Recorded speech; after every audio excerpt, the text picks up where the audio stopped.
Now it's France's moment of truth. The stage is set for the decisive second round of snap elections.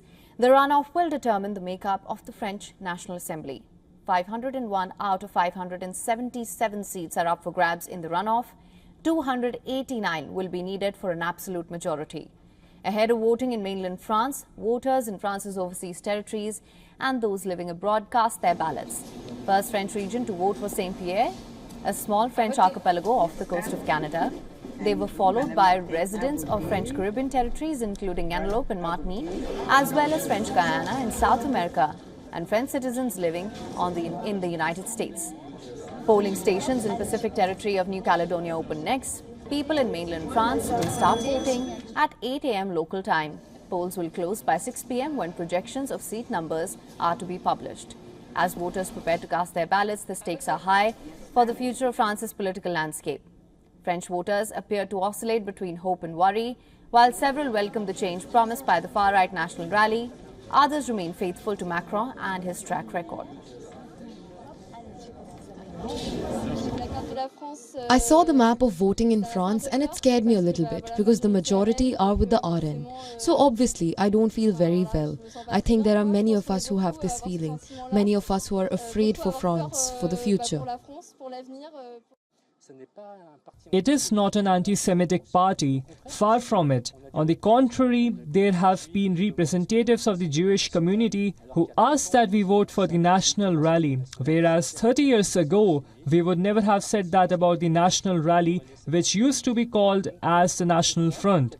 So while it was considered an anti-Semitic party, today I think that it is not an anti-Semitic party, it is not an Islamophobic party, despite what some may think.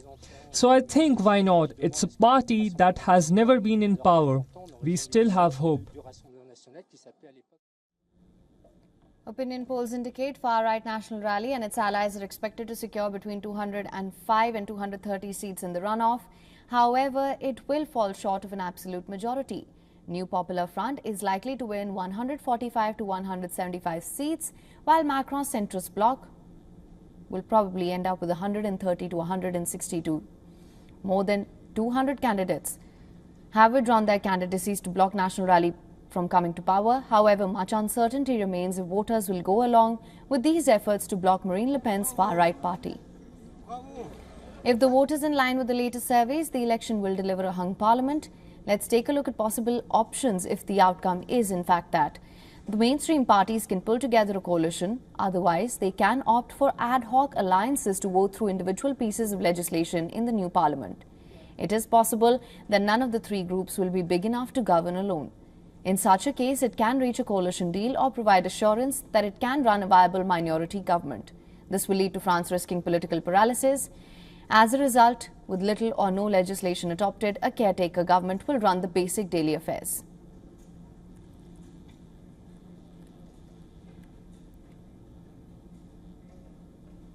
Some candidates in France have refused to drop out despite being in a three-way race that could end up helping a far-right political party win a majority in the country. For the first time since World War II, centrist Emmanuel Chandler is among the holdouts. Here's the report. In the first round of France's snap elections, centrist Emmanuel Chandler came in third place. She had a quarter of the votes in her constituency, far behind the far-right National Rally candidate leading at 34%, who was closely followed by the Popular Front candidate at 30%. Chandler's chances of winning back her seat in Sunday's election runoff are slim, and candidates such as she are being pressed to drop out to unite voters against National Rally. But she continues to hit the campaign trail in a bid that critics say could end up helping a far-right party win a majority in France for the first time since World War II. In any case, if I had withdrawn, it would have been a gift to the National Rally. My final point is that I don't want to abandon my voters, nearly 15,000 of them in the first round. These are people who put their trust in me. Chandler's constituency in Val d'Oise is one of roughly 100 three-way election battles taking place across France. Marine Le Pen's Eurosceptic anti-immigration National Rally topped the parliamentary election's first round with a third of the vote. In an attempt to block the far right from holding power, 200 third-placed candidates withdrew their candidacy. Local business owner Mourad El Ferdi says he's afraid of a future with the National Rally. I'm really worried about my kids.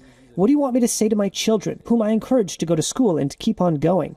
They're doing very, very well, but what do you want me to explain to them? That even if you've got your qualifications, the National Rally has banned you from certain jobs? How do you want me to explain the situation to them? Opinion polls suggest that the National Rally will win fewer seats than previously thought, and is likely to be short of an absolute majority.